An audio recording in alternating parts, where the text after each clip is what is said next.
Kiếm hoàng vừa bỏ đi lúc ấy hoàng đế giả do Tuyệt Tâm giả đang xông ngay vào cung. Chỉ cần ngươi ngoan ngoãn chịu trói, ta sẽ miễn cho ngươi khỏi chết. To gan, ngươi là ai? Người đâu? Bọn thị vệ đã bị ta điều đi, ngươi chẳng còn ai sai khiến được đâu. Thì ra các ngươi đã sắp đặt sẵn, có giỏi thì lên đi. Là hoàng quyền. Hoàng quyền để hai ngươi đối phó. Tuân lệnh. Tuyệt địa thiên hành đã luyện thiên diệt địa vì hôm nay. Thiên hành thân như đại bàng tung người lên cao.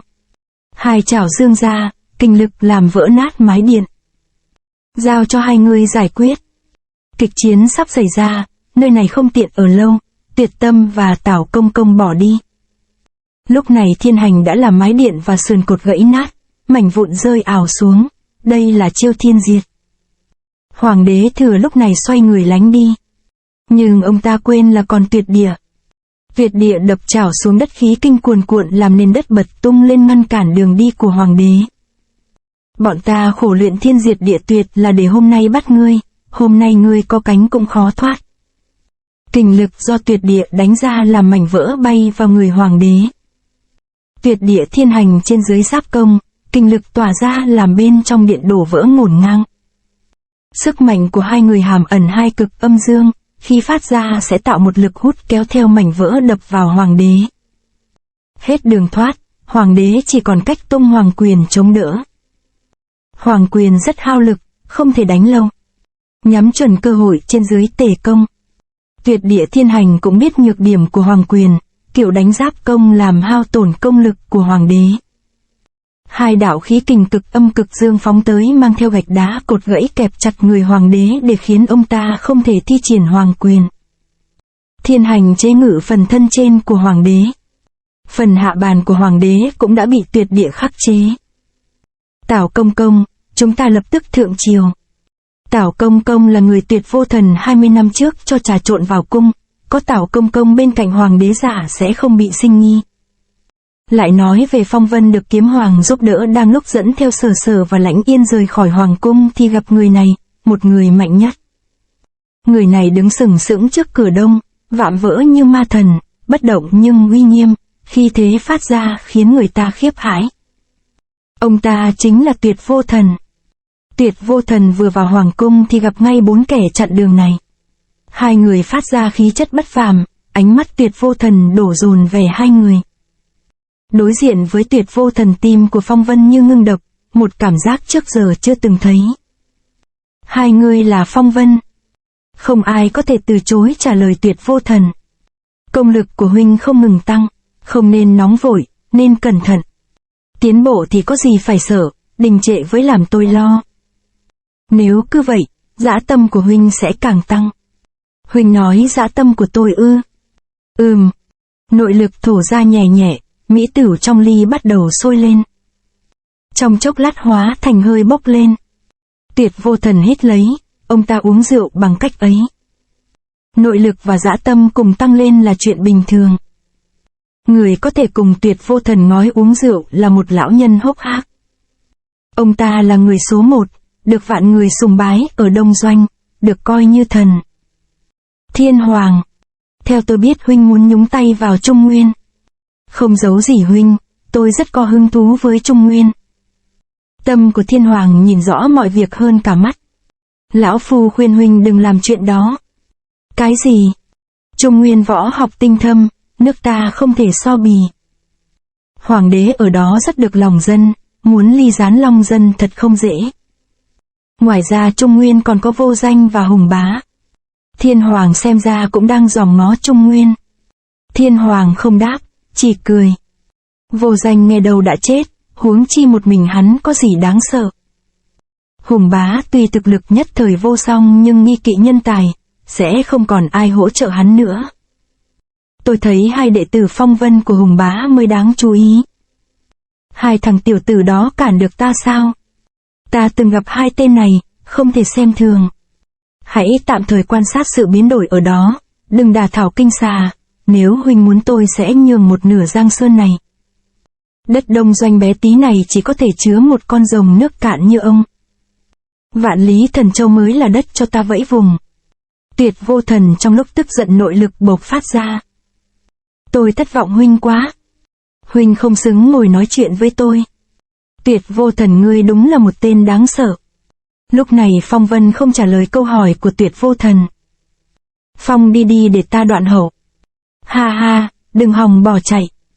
Tuyệt Vô Thần bàn tay nắm chặt lại phát ra tiếng nổ đinh tai. Khí kình như tạo ra một bức tường khí bao quanh Tuyệt Vô Thần.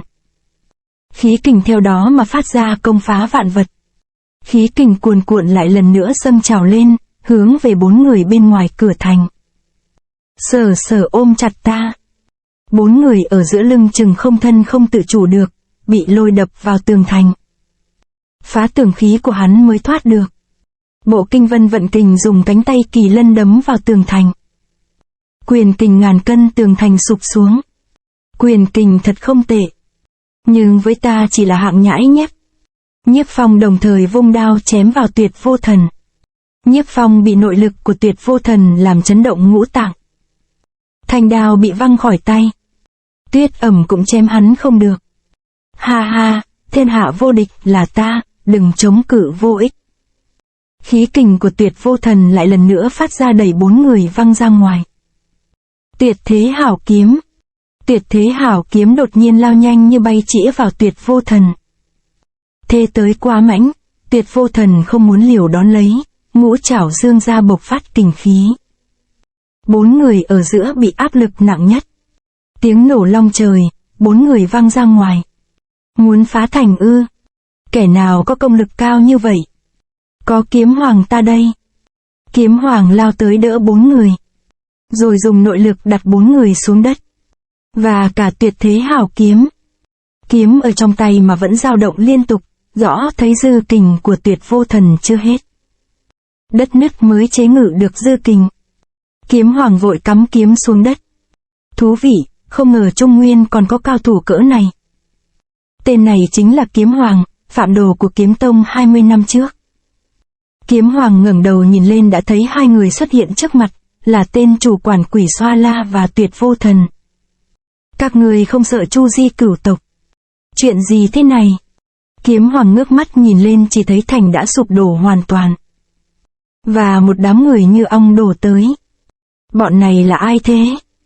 Thì ra là môn đệ Tuyệt Vô Thần cung từ Đông Doanh tới, đứng đầu là đại đệ tử cung Bổn Mãnh. Hàng thứ hai là 10 hán tử thần bí đầu đội nón trúc.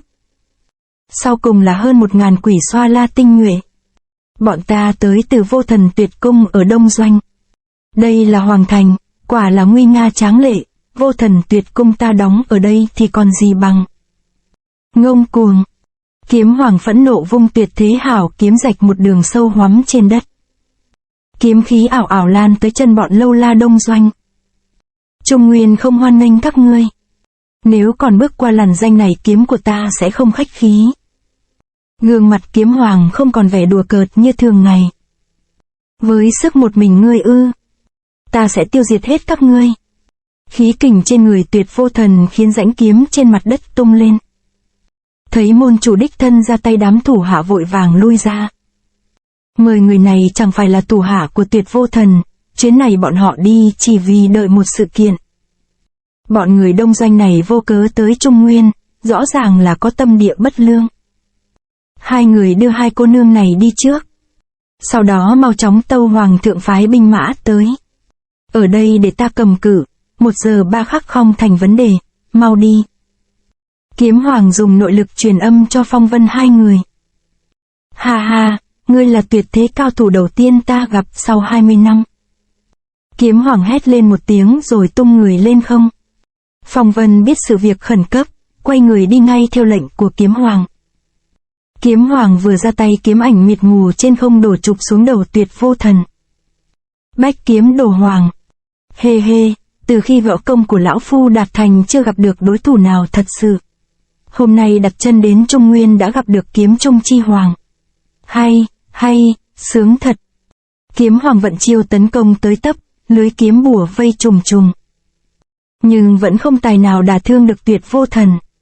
Tuyệt Vô Thần lúc này vận lực dồn xuống chân. Chấn văng Kiếm Hoàng ra xa. Hảo công phu, đao thương bất nhập. Thứ công phu gì thế này, tại sao không đả thương được hắn? Ha ha ha, muốn đả thương ta ư, với sức ngươi thì phải luyện thêm 100 năm nữa. Với tấm thân bất tử này ta sẽ là thiên hạ vô địch. Thần châu sớm muộn gì cũng thuộc về ta. Tuyệt Vô Thần cuồng ngạo cười lớn. Nhảm nhí, mình thịt làm sao có thể bất tử, ta không tin. Đứng trước cường địch trước giờ chưa từng gặp, Kiếm Hoàng không dám chảnh mảng, thân hình tung lên cao trên trời, đồng thời phát ra tiếng nổ như sấm rền. Bỗng nhiên trời đất biến sắc. Bốn phía dậy lên một trận gió xoáy. Nguồn gió phát ra từ tuyệt thế hảo kiếm.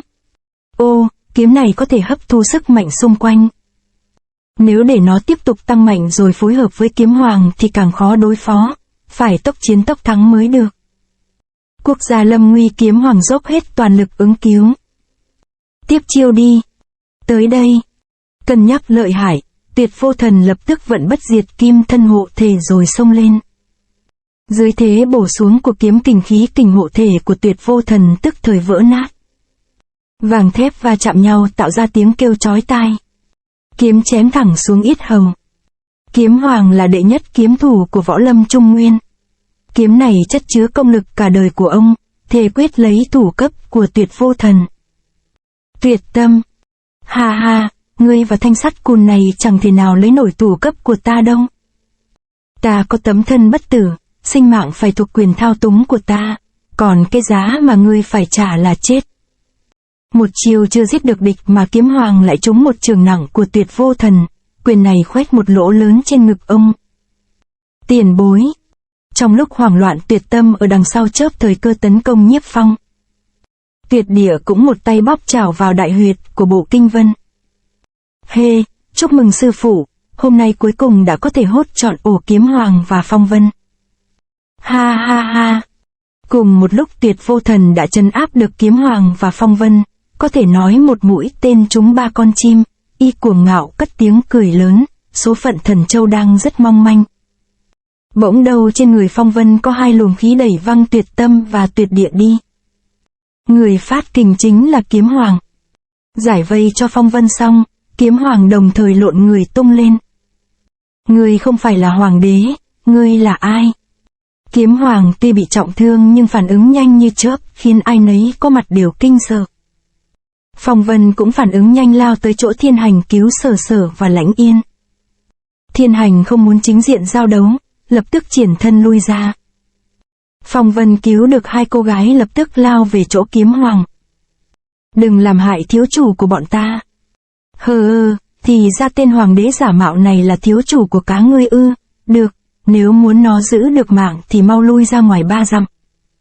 Chủ công làm sao bây giờ? Việc chiếm Trung Nguyên lão phu đã lên kế hoạch 20 năm. Không ai có thể ngăn cản đường tiến của lão phu. Hôm nay ta đã đặt chân tới Hoàng Thành thì tuyệt đối không có chuyện rút lui. Dù đó là con ta. Vừa dứt lời Tuyệt Vô Thần đã tung quyền ra. Rốp một tiếng, một quyền của Tuyệt Vô Thần đã phá nát lồng ngực của Tuyệt Tâm ở cách đó 2 trượng. Tuyệt Vô Thần ra quyền không chút do dự, cho thấy hắn ta quyết tâm xâm nhập Trung Nguyên. Một quyền này không những đưa Tuyệt Tâm vào chỗ chết mà còn xuyên qua thân thể Tuyệt Tâm tấn công Kiếm Hoàng. Kiếm Hoàng cũng không tỏ ra yếu thế, lập tức vận kình đánh trả. Thân thể của hoàng đế giả này giờ là vật để 2 đại cao thủ so bì công lực. Không chịu nổi 2 luồng thần công cái thế, toàn thân nổ tung. Mắt thấy Tuyệt Tâm chết không toàn thây, những ai có mặt đều kinh hãi. Nhưng Tuyệt Vô Thần chẳng hề có phản ứng. Hắn ta chỉ lo truy kích Kiếm Hoàng. Kiếm Hoàng trong lúc choáng váng, kiếm ảnh chĩa ra loạn xạ, đam vào người Tuyệt Vô Thần. Quyền này không nhẹ, Kiếm Hoàng trọng thương ngã xuống. Liên tiếp mấy quyền chưa giết được địch, Tuyệt Vô Thần nổi máu sung thiên. Quyền ra càng nặng. Một quyền khai thiên quán địa ập xuống, Kiếm Hoàng vội đưa Tuyệt Thế Hảo kiếm đỡ lấy, cơ thể bị lún sâu vào trong đất. Phong Vân thấy vậy lập tức lao tới. Chuyện kỳ lạ xảy ra, khi quyền va vào kiếm, quyền kình bị kiếm hút lấy hơn 1/2. Tuyệt Vô Thần ngạc nhiên không rõ quyền kình bị hút rồi lại hay nội lực của Kiếm Hoàng đẩy văng Tuyệt Vô Thần đi. Tuyệt Vô Thần vừa lui ra, Phong Vân lập tức giáp công, để Kiếm Hoàng được rảnh tay. nội lực ghê gớm thật. Thử tập trung công kích, biết đâu phá được bất diệt kim thân của hắn. Nghĩ rồi kiếm hoàng lập tức vận 10 thành công lực chĩa mũi kiếm tới trước. Tuyệt Vô Thần bỗng thấy lồng ngực nhói đau, nhưng kim thân hộ thể vẫn chẳng chút hao tổn nào. Kiếm hoàng đã dùng hết 10 thành công lực mà chẳng làm được gì đối phương, trong lòng kinh hãi thoái lui. Tên này mạnh như quỷ thần, mình lại trọng thương khó lòng cầm cự lâu, hay là hỗ trợ đám tiểu tử này bỏ chạy thì hơn. Đang lúc suy nghĩ kiếm hoàng chốt kiếm kình xuống đất, đất đá như sóng thần đổ ập vào người Tuyệt Vô Thần. Chiến ý của Tuyệt Vô Thần vỡ nát mà vẫn chưa giết được địch, hắn ta thực sự tức giận. Hừ một tiếng hắn ta vận công lực lên tới đỉnh điểm. Chân khí bộc phát, toàn thân tỏa ra ánh vàng chói lóa, đất đá đang ập tới bị văng ra hết. Cát đá vừa hơi tản ra thì đã thấy kiếm hoàng dẫn 4 người bỏ chạy. Tên này háo thắng, hy vọng hắn sẽ lo truy kích mà tạm bỏ hoàng thành. Vết thương của ngươi máu chảy chưa cầm được, xem ngươi chạy được bao xa. Thấy đám người kiếm hoàng muốn bỏ chạy, 10 tên lãng nhân vội triển thân truy đuổi. Ta ở đây ngăn cản, các ngươi đi trước đi. Chúng tôi không thể bỏ tiền bối lại. Kẻ địch thật tình quá mạnh, nếu còn dây dưa sẽ chết chung cả đám thôi. Hoàng đế đã rơi vào tay chúng, hai người phải sống, tân lực giúp ta cứu hoàng đế ra. Lúc này Tuyệt Vô Thần đã đuổi tới gần. Bộ kinh vân, Tuyệt Thế Hào kiếm trả lại cho ngươi. Tiền bối, kẻ địch ở trước mặt sao ông không dùng kiếm? Yên tâm, bản thân ta đã là một thanh kiếm. Kiếm của ngươi đúng là Tuyệt Thế Hào kiếm, phải ở trên tay ngươi mới phát huy được uy lực cao nhất, đừng bao giờ bỏ kiếm. Vả lại, Tuyệt Thế Hào kiếm phải khai phong mới phá được bất diệt kim thân của Tuyệt Vô Thần. Vậy làm sao mới khai phong cho kiếm này được? Kiếm này đúc từ sắt đen chí hàn, vật chí hàn phải lấy vật chí nhiệt khai phong. Nhớ lấy, lần này liên hệ tới an nguy quốc gia, hai người cố gắng hợp lực cứu nguy cho xã tắc. Chí hàn, chí nhiệt. Kiếm hoàng đưa đám người nhiếp phong vận đi, lập tức quay người lại. Chỉ thấy toàn thân ông ta lúc này kiếm khí bắn ra sáng ngời ánh bạc, người ông ta như một thanh tuyệt thế thần kiếm lao đi. Hai chỉ chĩa ra, kiếm khí lẫm liệt dồn bức làm rách cả tay áo, ông ta muốn sử ra sát trước Vạn Kiếm Quy Nhất. Kiếm hoàng vì không thể phế bỏ võ công để luyện Vạn Kiếm Quy Tông nên đã dựa trên tinh túy của Vạn Kiếm Quy Tông sáng tạo ra Vạn Kiếm Quy Nhất. Tuyệt Vô Thần 20 năm qua chưa từng gặp đối thủ, nên dù chỉ đấu với kiếm hoàng thì cũng đã không uổng phí đi chuyến này. Thấy kiếm hoàng sử ra sát trước, chiến ý của hắn ta lại thêm cuồng thăng. Được ta và ngươi một chiêu định thắng thua. Tuyệt Vô Thần hét lên một tiếng, công lực toàn thân dâng lên tới đỉnh điểm, làm cả đoạn đường núi chấn động lật tung lên. Sau một tiếng kim khí va chạm chói tai vang lên, cả người kiếm hoàng nổ tung. Xương với máu hóa thành muôn vàn đao huyết kiếm đam bắn vào Tuyệt Vô Thần. Mỗi đoạn xương, mỗi tia máu đều mang theo kình lực hung hiểm vô cùng. Trong vòng 100 trượng chỗ huyết kiếm đi qua mọi thứ đều bị hủy hoại. Đám quỷ xoa la không né kịp bị thương vong vô số. Một chiêu Vạn Kiếm Quy Nhất dùng máu tấn công kẻ thù, một chiêu vô cùng bi thống. Phong Vân ở đằng xa nhìn thấy thì kinh hãi bội phần, nhưng Vạn Kiếm Quy Nhất đã đẩy họ ra xa khỏi bờ. Trong hoàng thành, Tuyệt Địa Thiên Hành đang lo hậu sự cho Tuyệt Tâm. Đây không phải là thiếu chủ. Kẻ giả làm hoàng đế đâu bắt buộc phải là ta. Tuyệt Địa Thiên Hành thấy thiếu chủ chưa chết thì vui mừng ra mặt. Thì ra Tuyệt Tâm đã liệu được trước hoàng đế giả chỉ là viên đá lót đường cho cha mình, chắc chắn sẽ có kết cục thê thảm nên ngầm cho một quỷ xoa la thay thế. Giờ đây đích thân thấy Tuyệt Vô Thần vì dã tâm mà bất chấp thân tình, trong lòng không khỏi xót xa chua chát. Thiếu gia, đại sự làm trọng, chủ nhân khi nãy chỉ là bất đắc dĩ, xin đừng để trong lòng. Cậu đã chưa chết thế thì giả lại làm hoàng đế để dễ dàng thu dọn tàn cuộc này. Tuyệt Tâm trong lòng cười thầm hai kẻ trung thành đến mê muội này. Chưa xảy ra chuyện hôm nay Tuyệt Tâm cũng như họ, thấy cha mình vô cùng vĩ đại, sẵn sàng làm bất cứ chuyện gì cho ông ta, kể cả chết. Thoát được lần này, anh ta bắt đầu hoài nghi giá trị của kế hoạch này, nhưng nếu không nghe lệnh, cuối cùng anh ta cũng sẽ khó thoát được cái chết. Dù không muốn nhưng Tuyệt Tâm vẫn làm theo kế hoạch của Tuyệt Vô Thần, ngày hôm sau đã ban ra một cáo thị kinh người. Trẫm trị quốc 25 năm, nhìn thấy cảnh khổ của bá tánh mà tự thẹn vì sự vô đức vô tài của mình, nên trẫm đã tìm người mới thay thế. 7 ngày sau làm lễ thoái vị giao ấn tự, quân bất hy ngôn. Chuyện hoàng đế thoái vị nhanh chóng lan khắp kinh thành, đâu đâu dân chúng cũng xì xầm bàn tán.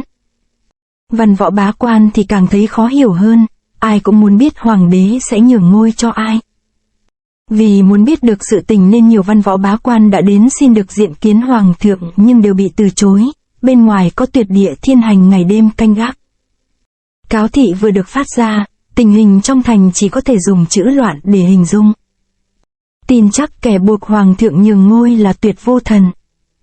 Hắn ta sắp đặt một hoàng thượng giả để nhường ngôi cho mình, như thế chẳng cần phải xâm chiếm, không tốn chút sức nào có thể lừa phỉnh được lòng dân ư. Đây là một âm mưu đã được sắp đặt từ lâu.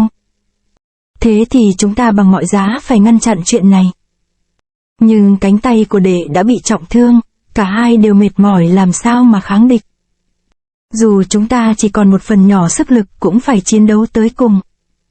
Không sai, Kiếm Hoàng tiền bối đã xả thân cứu chúng ta, dù có hy sinh cũng không thể phụ lòng kỳ vọng của ông ấy.